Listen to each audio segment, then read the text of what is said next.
Politica all the way. Politica all the way. Politica all the way.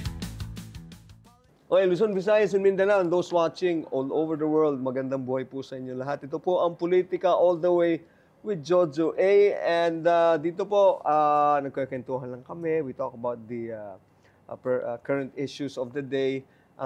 Not to resolve anything, but hopefully we come to a resolve at one point. No? May it be personal or communal. Ayan.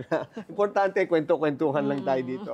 Ang guest ko ngayong araw na to, medyo ako'y very excited. Pero for some reason, parang kinakabahan ako dahil di ko alam, para bang, kasi dahil dati siyang teacher, dati siyang professor, parang wala pa akong ginagawa. Parang may kasalanan na ako. Parang padadala na ako sa principal. No, anyway, let's cut through the chase. Ang ating pong guest ngayong araw na ito is the Congresswoman coming from the party list Alliance of Concerned Teachers. Yan. She ran just recently for the for senator. She didn't make it, but she garnered 3.7 million on her first try. You know, and that's quite a feat also. No, she is an educator and trade union activist. She first entered Congress in 2016. She finished her 3 terms, and that's why she ran for the Senate. Now, most importantly, I think one of her bigger feats as a politician and a public servant is she was the one instrumental in bringing to fore, nalaman po ng buong Pilipinas, yung tungkol sa confidential funds. Yan. So, among other things, no? Na siya rin ang parang contender na kalaban ni VP Sara sa kung ano-anong bagay, balitaktakan, everything, you know. So let's please welcome on the program, should I say Senator or Rep Franz Castro. Ayan. Thank you, Jojo A, at sa inyong programang Politika All the Way. Nakapanood din ako na ilang mga episodes nito. Oh, thank you, thank you. Very exciting. Oh, thank you. At may natutunan ako sa iyo ngayon, graduate ka pala ng political science. Political science na. Yes, so fan mo ako, no? Fan mo ako sa That's Entertainment kay Kuya Germs. Well, thank you. No, well, actually, it's one of my I'm a frustrated lawyer. Yun, let's just put it that way na lang, no? But anyway, I'm very happy and honored that you're here. Dahil one, you started off yung confidential funds. Yes. And it's very intriguing also na ikaw lang yung talagang parang nagkaroon kayo ng head-on pa, lock horns ni VP Sara, no? So, let's talk about that muna. The impeachment. Because malapit na yan mangyari o mangyayari ba yan? Well, very frustrated nga ako ngayon, dahil hindi na nga itinuloy when we submitted nung February 5, yung impeachment complaint. Kasi nakalagay sa Constitution, dapat forthwith, immediate, dapat tinalakay. Kaya lang nalungkot kami doon. Ngayon, supposedly June 2, babasahin yung articles of impeachment against VP Sara. Pero iniatras na naman at the last day ng 19th Congress. June 11. Yun na yung last day namin eh. Yung last day nyo. Pero, Kong, why is this so? Bakit kaya ganun? Nakikita mong reason? Siguro, nagkakaroon dito ng negotiation. Negotiations? Parang nakikita ko, political maneuverings. Okay. Oo. Kaya talagang nakakalungkot na parang naisasantabi talaga yung usapin ng transparency and accountability on for political officials and employees, mga ganun. Paano nagsimula yan, Kong, yung nalaman mo about the confidential funds? Kasi actually Diyan na-rock din yung world ni VP Sara, no? Yes. If it's even, For your information, Jojo A, nagkaroon na kami ng conflict ni VP before I became a congressman. Ah, really? Yeah, when I was a secretary. Teacher ka pa? Yes, when I was a teacher. When I questioned during her mayoralty that when I questioned na bakit napakalaking city ang Davao City hindi binibigyan ng local allowance ang mga teachers, unlike Quezon City, Makati and other cities. So doon nagalit siya sa akin. Nagalit sa At inyo. ni-red tag niya na ako. Simula pa lang noon, medyo matagal na, 2012 pa yata yun or 13. So, Kaya mayroon na talaga siyang mayroon na kaming lamat. So kaya talagang meron kaming history. No? Tapos itong impeachment, itong confidential funds, when we are scrutinizing the budget for, I think, 2023, budget for 2024 rather. So pinag-usapan ng 2023.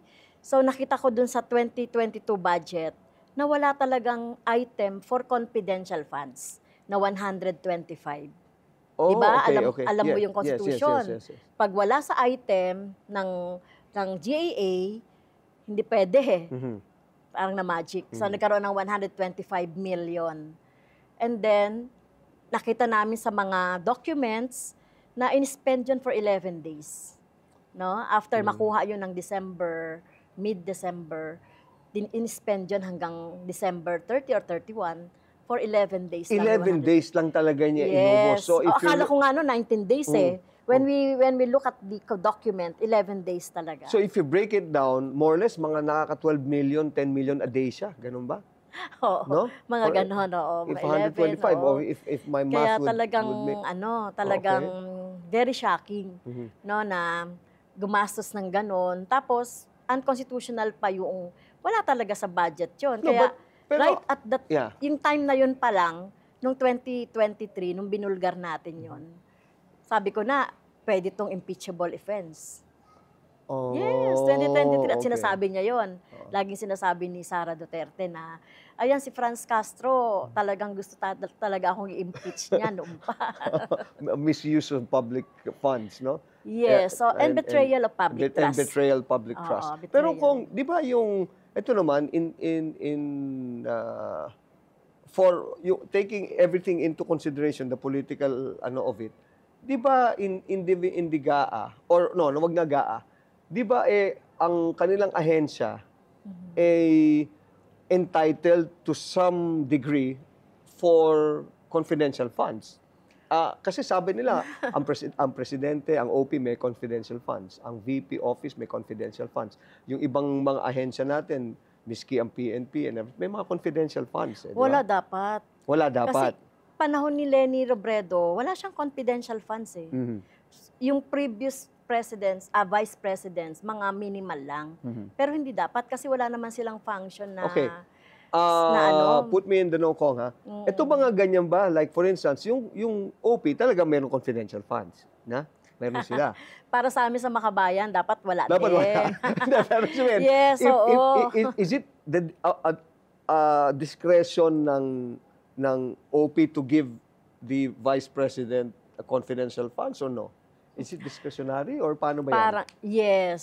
Parang napayagan. Napayagan. No? Ng DBM. So lumalabas, mabait pa si BBM, binigay siya ng confi. Parang nag-cost din siya ng, nag-cost din siya ng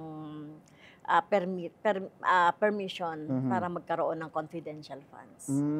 So, yun yung nangyari doon. Ang hirap pa man din ng pag mga teachers and professor pa man din ng iyong mga kalaban talagang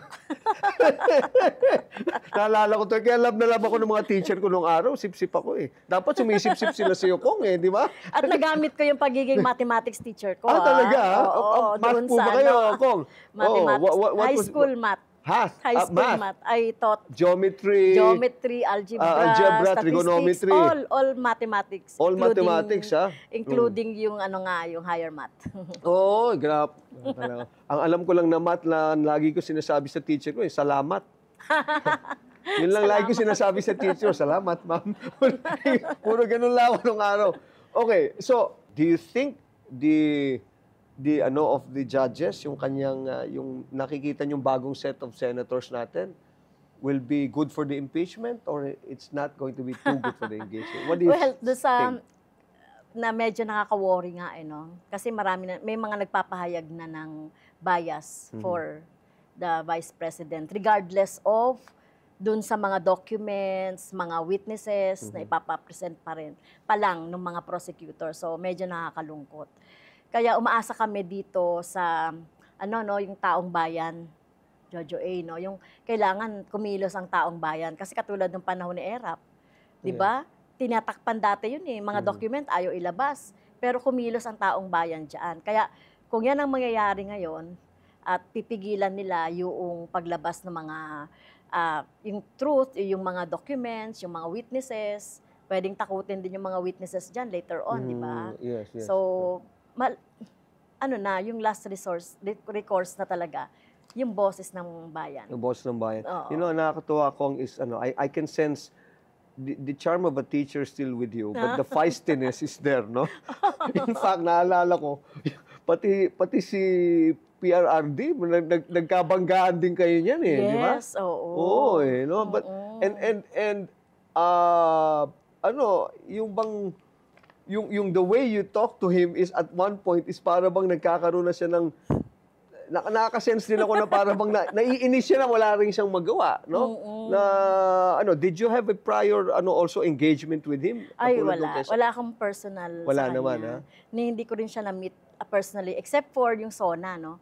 Yung ilang SONA rin, no? Ilang SONA yung Jojo na talagang yung panahon niya, 2016 hanggang 2022, di ba? Tiniis namin yun ng mga red tagging, yung mga, doon ko lang siya na-meet. Pero pinagbantaan niya ako noon eh, grave threat. Noong nangyari na yung pagbubulgar natin ng confidential funds.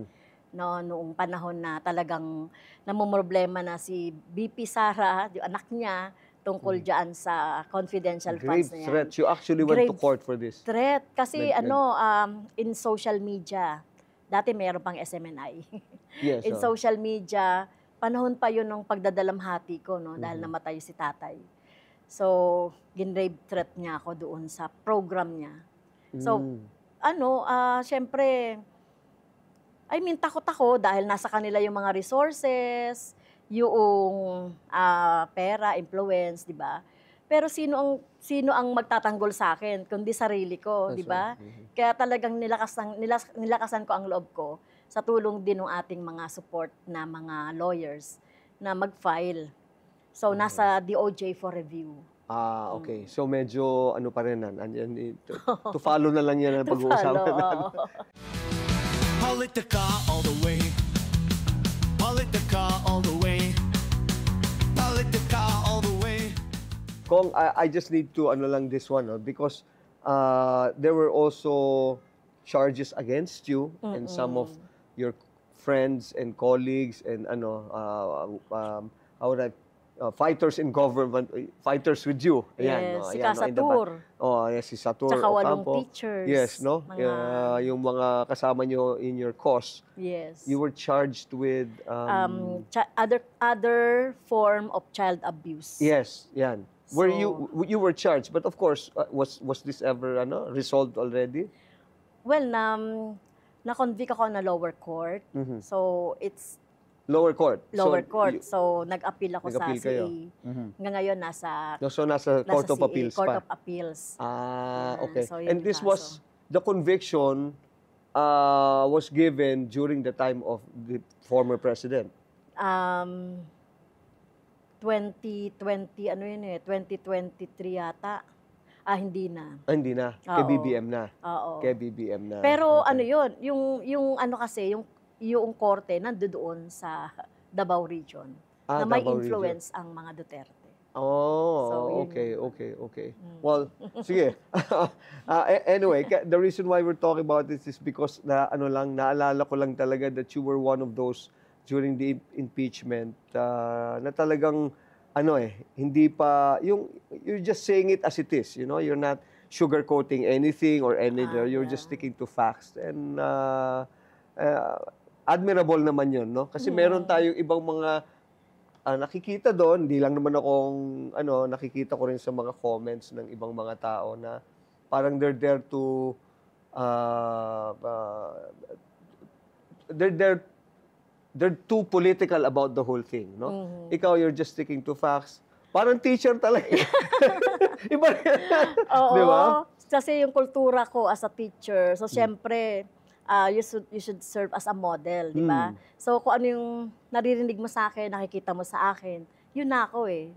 No? So, ganun. Gusto natin ipakita talaga na ang teacher ay may integridad, honest, simple, di ba? Pero alam niya kung alin yung tama at mali at ipaglalaban dapat yung tama. Naalala ko yung mga teacher ko, kaya yung mga second parents natin yan. They're Yes. actually parents also. Kaya lang, sadly, no, ako naman hindi sa, pero yung iba kasi now, parang napansin ko, ibang mga hindi ko nila lahat, baka magalit. Iba sa, meron kasing mga, secondary na yung, yung teaching ba, yung love for it, yung passion.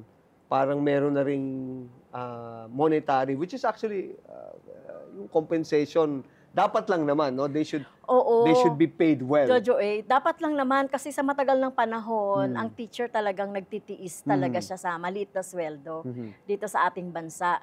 Natuwa na nga lang din ako kasi naipasa sa batas after 13 years yung teaching supplies allowance. Ayan, mga teacher, malapit nyo nang matanggap yan, June, July yan. Yung 5,000 to 10,000 na teaching supplies allowance. Na kami, inaabonohan talaga namin yung kartulina namin, yung whiteboard, yung pagsulat sa whiteboard, yung lahat. Talagang gastos namin mula sa aming sweldo. Kaya, dapat lang silang i-compensate ng tama. Kasi ngayon, ang teacher, ang pinakamalit na position sa teacher sa public school, 28,000 lang ang sweldo. Oh.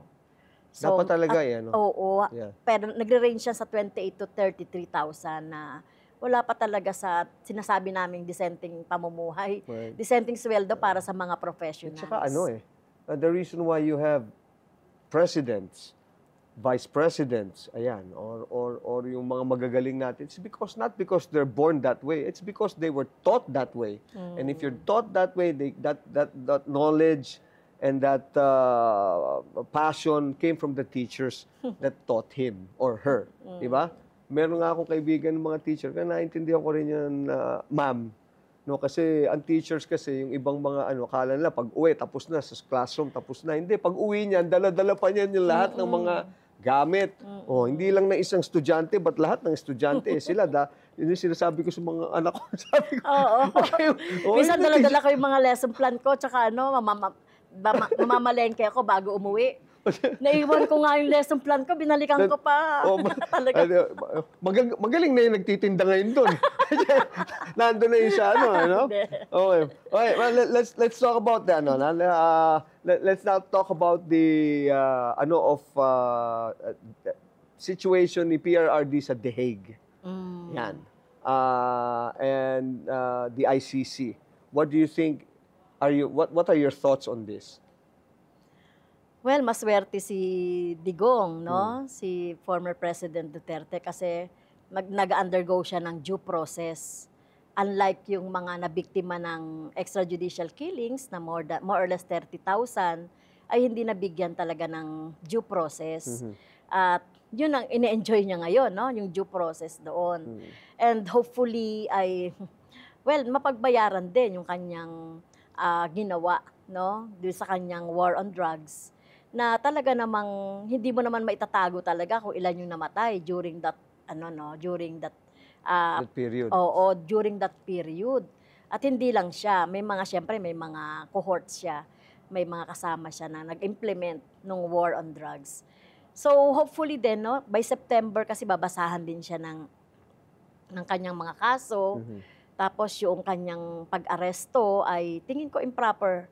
Proper naman yung pag-aresto sa kanya. Proper yung pag-aresto sa proper kanya. Yung at pagdala sa kanya doon. At yung pagdedemanda sa kanya or yung mga crime niya during the time na hindi pa tayo umalis sa ICC, ay yun yung coverage ng kanyang crime.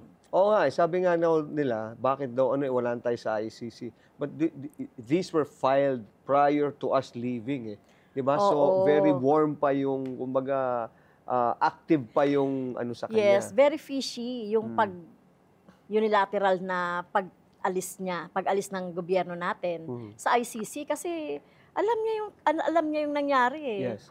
No, yung kanyang war on drugs na marami talagang namatay. Kaya tingin ko intentional, alam niya yung mangyayari. No, na maano talaga siya, ma-account talaga siya for crime against humanity. Pero itong nakaraang election, parang lumalabas naman kung na meron pa ring kasi the outcome kasi well si SB Senator Bongo, si Bato, you know, they were in the top 5, ganyan, tumaas din sila. Although in the same manner na pumasok din sila Senator Bam, Senator Kiko. Yes. What do you think, to what do you attribute this, yung parang medyo meron pang sentimiento ang mga for Duterte? Well, siguro parang sympathy vote na lang yun. Sympathy votes na lang yan. Oo, dahil alam mo naman ang mga Pilipino, di ba, pag underdog, pag nakukulong, pag merong na-underdog ay talagang nagsisympathize ang mga Filipino. Pero sana hindi na mangyari yun, yung ganong kaisipan na parang feeling nila victim talaga si former President Duterte, no, na so nasasway doon yung ibang mga mga tao, lalong-lalo na sa Davao City, na parang nasway sila sa ganon.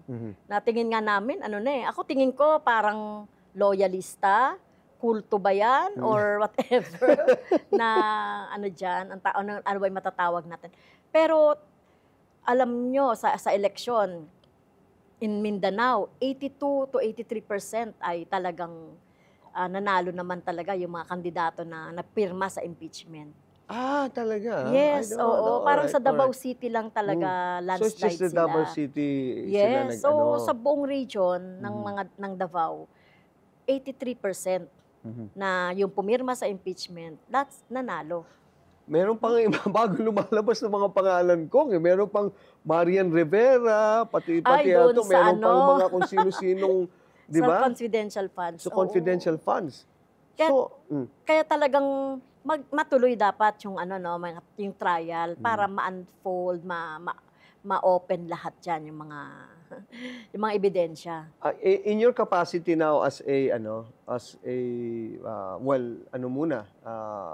for the time being you're not in office, what can you do now, Kong, to what will you do now parang to pursue this or at least to have this thing progress, yung itong impeachment trial na to? So we are working as a political party kasi meron kaming makabayan, no?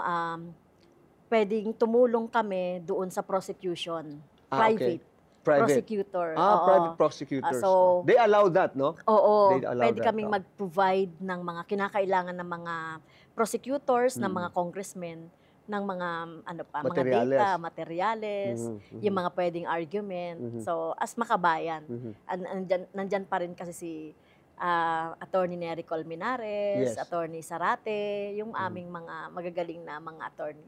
So, makakatulong kami, ang makabayan doon. Naku, busy ka pa rin pala, Kong, pag nagkataon, ano? Oo, may mga trabaho pa ako sa ACT Teachers. Kasi marami kaming babalikan na yung talagang bumoto sa amin, no, na kailangan namin. How many ang seats ng ACT Teachers? One seat. Just one Number seat. 35 kami. Number 35. Among 54 na mga nanalo. But now, merong isa ngayon, merong isa ngayon. Si Congressman Antonio Tino. Antonio Tino? Oo, dati rin na rin namin siyang kongresista. I see. Malakas pa rin talaga ang no? Sayang na. Yes, at magaling si Congressman Tino. Okay. Is he part of the impeachment? Hindi pa. Pero magiging active kami doon, ang ACT Teachers. Politica all the way. Politica all the way. Politica all the way. Have you talked to the president, ma'am? No. Kasi ako, that is a staple thing for me. Dahil I believe that one strong, naman of this government is very inclusive naman siya, no? Si BBM, well, it's also some form of trait of his late father na meron din siyang inclusivity na, yung bang tipong, magaling ka, sige, sumama ka nga sa akin, ganyan. Let's see you do this with me, you know? Yan. Do you ever see yourself working for and with the government, for the people, minus all the, you know, minus the politics? Mukhang hindi, Jojo. Kasi nasa ano talaga Ayaw mo, kami. talaga Nasa opposition kami opposition at ka saka talaga, talagang, siyempre tinignan din namin yung historical background ng and family. implications sa family. Yes, so Okay. yung nangyari ng martial law, yung mga ganun ba. Mhm. So, mukhang hindi.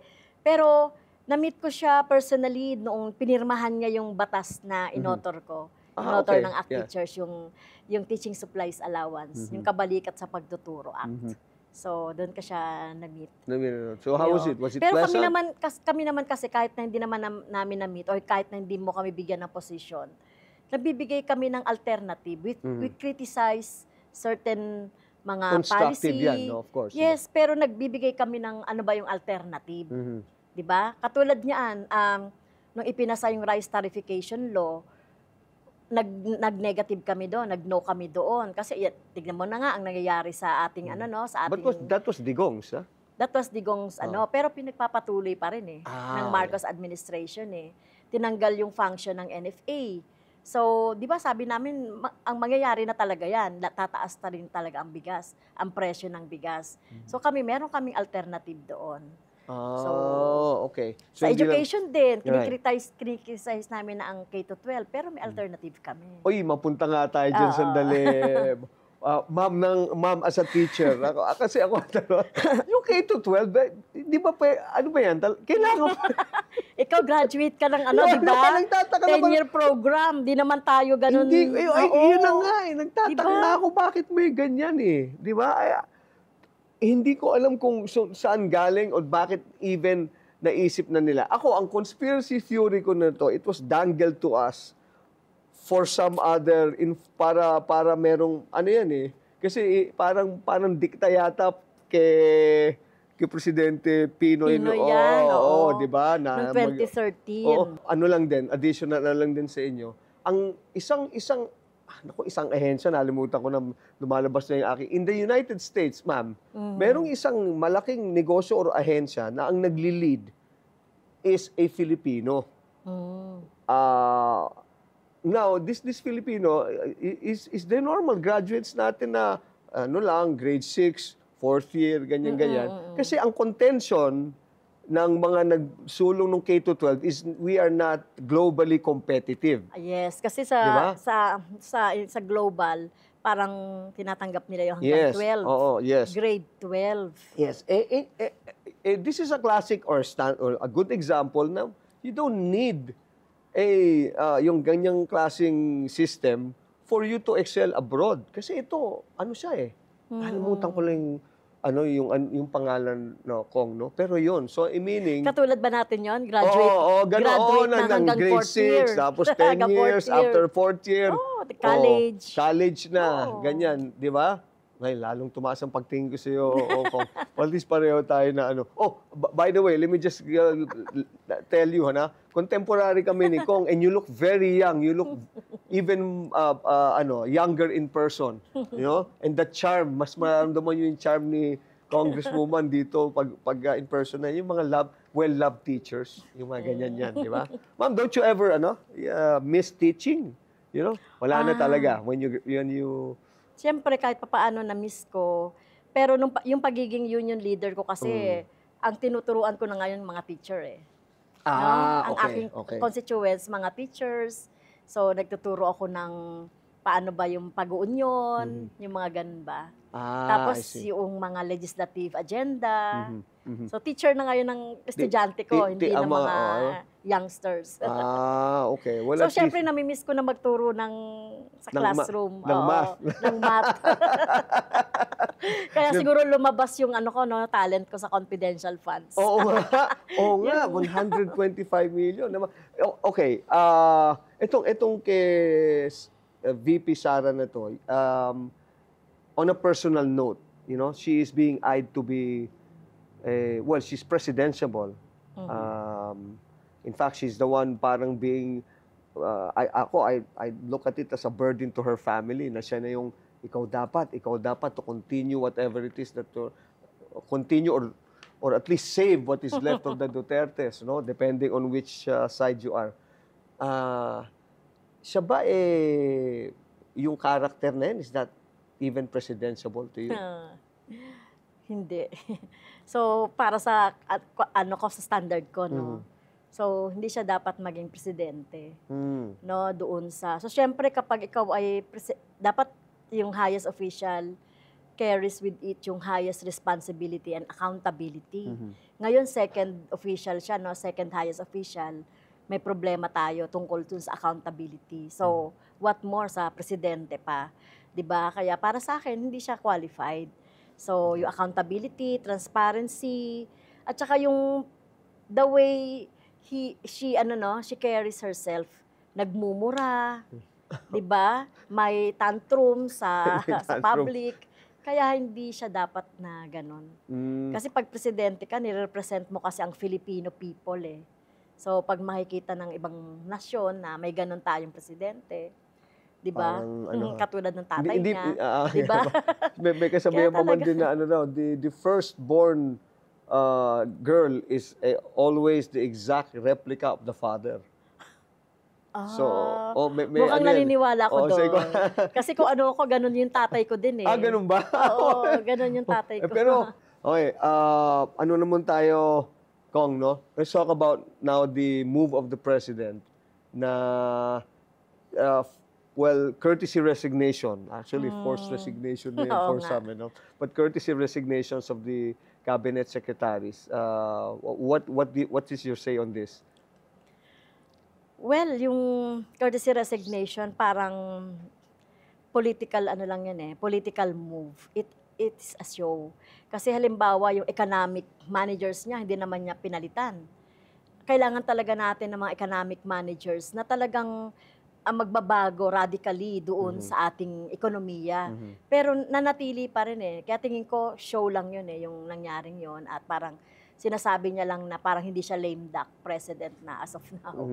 Kaya tingin ko ay policy yung dapat na palitan, no? Kasama ng mga tao rin na talagang magpapatupad ng policy na para sa pagpapataas ng sweldo, mapababa yung presyo ng mga bilihin, yung langis, etc. Tsaka maayos talaga yung pagpapatupad ng batas. Kaya tingin ko, hindi rin siya effective. Hindi rin effective, Para sa ekonomiya natin. Do you have any recommendations from among your ranks, Kong, na pwedeng ipasok kay BBM? Hindi ba kayo nag-usap-usap na yan? Di ba? Kasi sabi niyo naman na, ako hindi na, pero we have recommendations of what to do of people. Makinig siya sa tao, makinig siya sa mga recommendations namin na tingin namin ay, ayan, katulad na nga niyan, binanggit kong konkreto tungkol sa bigas. Kung nakinig siya, dapat na-repeal yung RTL. Tapos, eto na naman yung education. Dapat makinig din siya sa sinasabi ng mga teachers at saka yung mga organizations. Lalong-lalo na yung mga educators talaga. No, na merong mga solusyon sa problema sa edukasyon. How about personality-wise among your ranks? Halimbawa, si ganito, Mr. President, ito. Wala kaming Jojo wala kaming personality na nire-recommend. Kasi kung kahit na may personality diyan, kung the same pa rin yung policy na ipatutupad, ay wala din. Kasi, ganun din. Oo. Hindi rin mag-move forward. No? So it's a matter of baliwala kung kahit sino ngayon, wala naman yung dahil ito lang din i-implement niya. Yes, correct. Di ba? Ganun eh. Now, what do you think is, on the whole, anong thinking ng iba nating mga politiko? Bakit hindi umuusad talaga ang bansa natin? Kami sa Makabayan, di ba, minute lang kami. 1, 2, 3 lang kami sa Kongreso. So, alam naman natin sa pagpapasa ng batas, majority rules. So, kailangan talaga na magkaroon talaga tayo ng mga leaders, no, mga politiko na uunahin talaga yung bayan sa kanilang isip at hindi yung pansarili. No? Mabago yung yung tungkol doon sa mga political dynasty, mabago din yung party list system, 'di ba? At makita rin taong bayan pero ngayon very very optimistic ako, no? Kasi kahit papaano ngayon nag-i-improve na at nakikita rin yung mga yung qualities ng mga leaders na dapat na iboto. So mahaba pa parang Jojo mahaba pa talaga yung ating pagdaraanan na sa Filipino, no, para kung talagang gusto natin na magkaroon ng better life for the Filipino.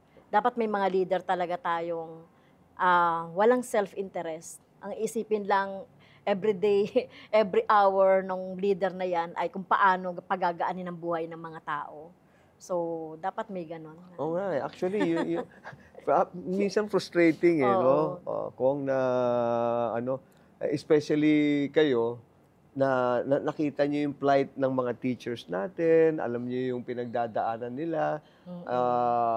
So, galing kayo doon Yung iba kasi, tulad sinabi yung political dynasty. Actually, to me, yung political dynasty sana, kung talagang okay lang ang delivery ng serbisyo na ako, to me, it doesn't matter whether matagal na, kaya lang talagang hindi no? Hindi pa rin naging effective kahit na mahusay ka pa. Pero may study kasi may scientific basis para sabihin mo na masama ang political dynasty Kasi walang check and balance Kung sa isang probinsya nga, sa experiment sa nakita namin, may isang probinsya na mahirap. Bakit siya mahirap? Dahil pinamunuan ng political dynasty, tatay, nanay, mga mag-anak na doon.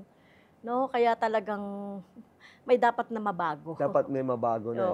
Pero nakita natin medyo ngayon nag-i-improve na. I mean, just the mere fact na you garnered 3.7 million na, that's quite already, no? Hindi na daan sa kung ano-anong mga gimmick.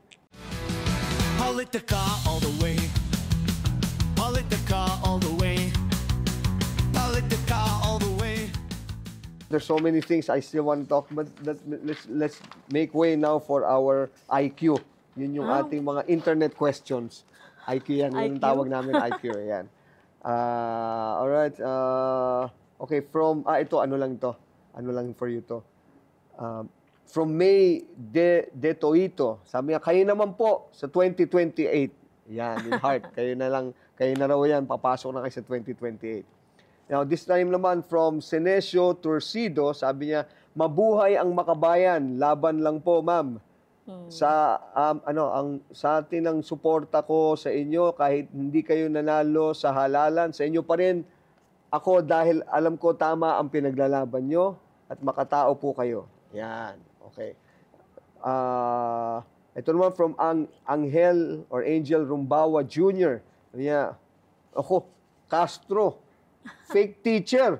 Akala ko ba? Tapos natawa-tawa. Sabi niya, fake teacher. Bakit fake teacher? Math, di ba? Yes. So, fake teacher yan, yung parang sa disinformation na naman niya nakuha.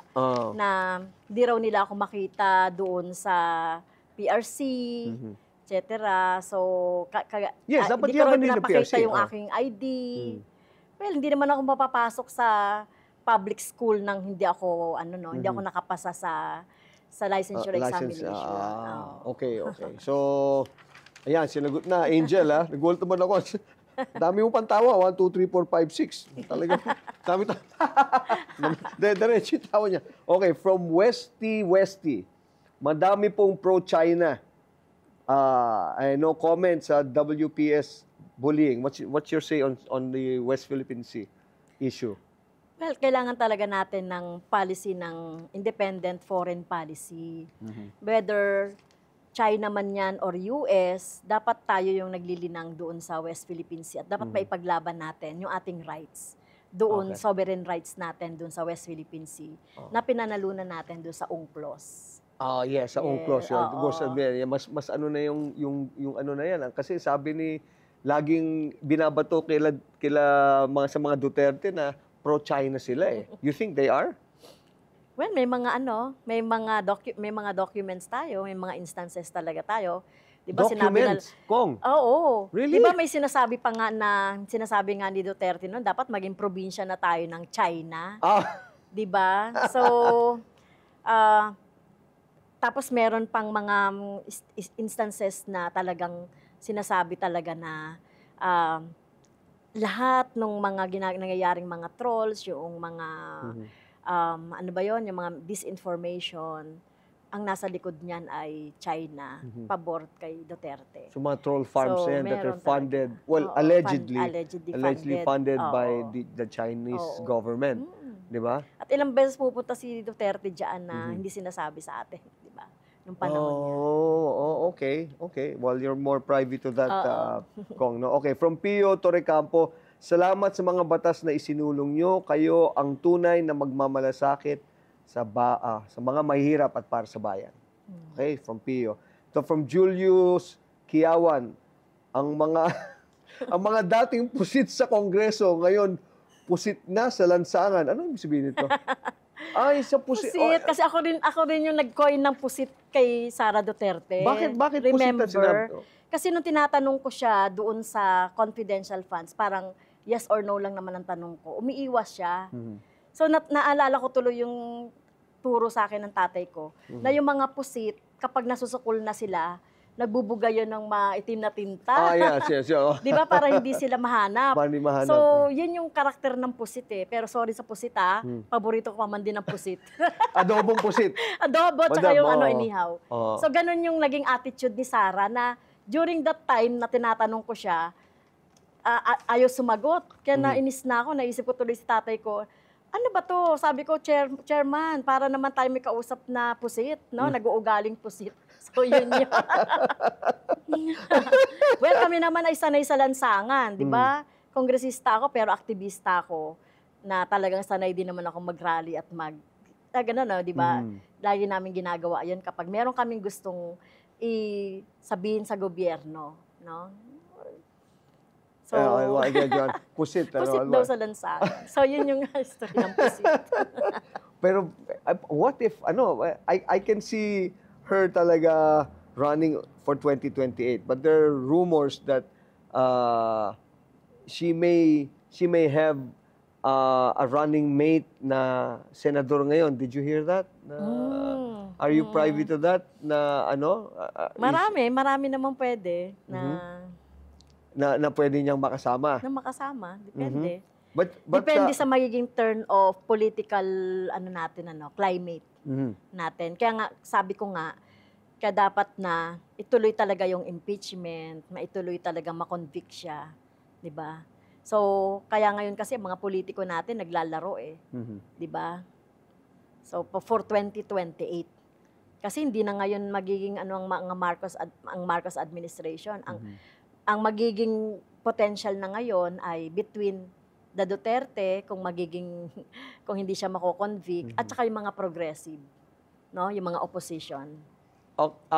Being a teacher, Kong, no, na more or less kasi medyo ka dun sa siyempre mga estudyante mo, makikita mo, di ba, parang, ito may potential tong batang to, ito may potential tong batang to, di ba? Then, yung gut feel. Among the younger crops, among the younger set of politicians, no, like nandiyan sila Sandro, nandiyan sila sino-sino pang mga potentially. Sino sa tingin nyo ako? In the next 10 years? Sa nakikita ko, as mayor, pinakita niya talaga yung pagiging accountable, transparent, pagmamahal sa mga mahihirap, hindi naman to artista pero anak ng mga artista. So mayor siya. Mayor. Yung may pinagsisigawan mula Apari hanggang Hulo? Well, parang nakikita ko na may ganun. Kasi sinasabi mo, young politician. So parang may potential tong batang ito. Siya. Na Hindi mo na sabihin. sa bansa natin. Okay. So there's still hope. There's still hope. There's still hope. Sabi nga hope. ng ating ni Jose Rizal, di ba talagang ang pag-asa ng bayan ay ang ating mga kabataan, di ba? At ako bilang teacher very optimistic ako. Ang mga bata nga napasaway dyan, kahit talagang very notorious, napapabait natin yan Kasi there is still hope, di ba? Kaya tingin ko sa bansa natin, meron pa rin pag-asa. Galing. Kita mo naman. So, ito lang ang problema dito sa programa na to, Kong, no? Laging kulang sa oras. Oo. But I have to ask you, kasi ano tayo, Kong, if you were to sing now, alam mo kung mahilig tayo what would you sing? Ha? Anong Hindi ko favorite? kakantahin, ha? Oo. Yung parating pag nagkakaraoke, unang pinipindot ka talaga yung Paper Roses. Tsaka yung Bed of Roses. Bed of Roses. Ni Bon Jovi. Oh, Bon Jovi, Kong, ha? Uy, di ba natin yon? Yeah, Bon Jovi. Bon Jovi ako. Talaga? May galing, Bon ha? Jovi. Oh. Pero sa modern na BTS naman ako. Kung ganun, ayan, naman talagang dapat kantahin natin yan. Ito naman dream come true Kailangan sa akin. may karaoke. Oo. Hindi, pero Sige. dito tayo, kasi nung time natin wala namang karaoke. Oo nga. Di ba kumakanta Ano tayo lang. sa entablado, minsan gitara lang. Kantahin natin tong Paper Roses, man lang yung, maganda yung lyrics nito. Yes, sabi ko, they don't make lyrics like they used to, di ba? Pakinggan nyo maigi, ha? Ito, kasama ko pa, si Kong Franz, ha? Kong, okay, Paper Roses, ha? 1, 2, 3, and... Paper roses, paper roses, oh how real those roses seem to be. But they're only imitation, like your imitation love for me. Para tayong si Guy and Pip nung araw. Naalala mo yung Kong, yung mga pelikula nung araw na nasa black and white pa, tapos silang dalawa nakaniknik pa, tapos idol ko rin si Nora. Ay, oo naman. Oo. Di ba? Yan, sina Guy and Pip nung araw. Nako talaga. Ang dami pa natin pwedeng pag-usapan during the 60s and the 70s, growing up in those times. And the 80s also, talagang, mga Gen X. Gen Diba? X, oo. Meron akong kanta niyan, Kong. Ay, mga Meron Gen ako na, X. Old school is the new cool. That's my saying and my mantra, my everyday life. Anyway, Kong, it's been a pleasure. I'd like for you to please give us a prayer, yung iyong prayer for para sa ating bansa ngayon, you know? Your thoughts and your prayer for the country.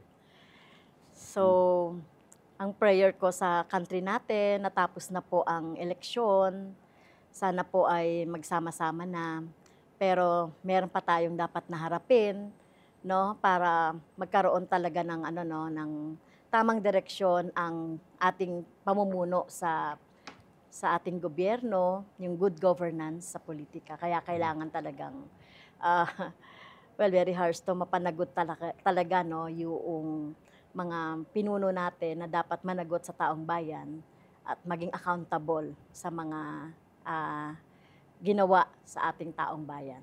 So, hopefully, sumulong din ang Pilipinas, sumulong din ang mga Pilipino para sa better life, para sa future ng ating mga kabataan. Thank you. Maraming salamat, Kong Franz Castro. And with you, still very active and making yourself visible and available for the country, you know. That future is still bright. Yes. And it's still possible, the bright future with you Yes. around, with the likes of you. Maraming salamat po, Congresswoman, Teacher Franz Castro. Thank you. Thank you, ma'am. Thank you. Thank you. Thank you, Jojo A. Politica all the way. Okay, maraming salamat po muli, Kong Franz Castro. And just a bit of recap, sabi po niya ni Kong Castro ay frustrated daw po siya sa delay ng impeachment trial and she's hoping na walang cover-up and transparent ang paglalahad ng lahat ng ebidensya against her, especially about the confidential funds, no? Sabi niya rin po, yung tungkol sa cabinet secretaries naman na resignation, yung move ni BBM daw, hindi raw importante yung personalities in government. Hindi raw dapat change of personalities, but change in policies. Yun ang importante, no? Sabi naman niya, it's high time for President BBM to start really making actions on their recommendations, no? The president has 3 years to go. Katulad niyan, yung rice tariffs and so on and so forth, no? At sinabi rin ni Kong Castro na sabi niya, dapat daw managot ang mga dapat managot sa impeachment trial, no? Marami pa rawong personalities na lalabas diyan, and sapagkat napaka-revealing and telling po lahat ng evidence diyan sa against Vice President Sara, no? And last but not the least, ang favorite song niya ay Paper Roses. Naku, napakaganda ng lyrics niyan, di ba? Pero yung Paper Roses, tungkol din yan sa panlilin lang. So, basahin niyo pong maigi kung anong ibig sabihin ng message behind Paper Roses na kanta. Although maganda yan. No? So, napakagandang kanta. Anyway, dyan po nagtatapos ang politika all the way. Lagi po natin tatandaan na diskusyon po nabang dito, hindi po away, opinion, hindi personalan. This is Jojo A. Peace and love. Politica all the way. Politica all the way.